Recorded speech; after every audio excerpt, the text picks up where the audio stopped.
Welcome to Kenton's videos. Enjoy the video. You'll begin by installing Dragon and connecting a quality microphone. This matters because recognition hinges on clean audio. Once done, set your input level so peaks sit around -6 dB to -3 dB to avoid clipping. Next, create a new user profile and select the closest accent and domain vocabulary. This trains the base model to your speech. Make sure Dragon runs audio calibration and the initial tutorial.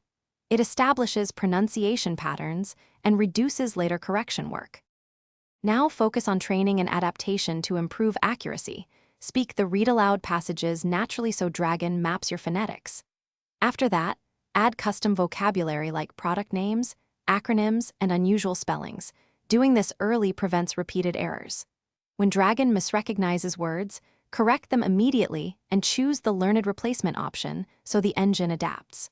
Also enable automatic punctuation commands or train punctuation behavior. This saves time later and produces cleaner transcripts for your workflows. Finish by integrating Dragon into the apps you use daily and assigning app-specific commands. Test in Word, email, and any CRM to verify formatting.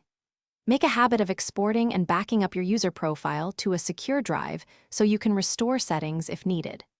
If accuracy later declines, first retrain the microphone and run adaptation passes. If problems persist, rebuild the profile from a recent backup. Troubleshooting tip: check microphone routing and background noise before changing model settings. Thanks for watching. Consider subscribing if we helped you.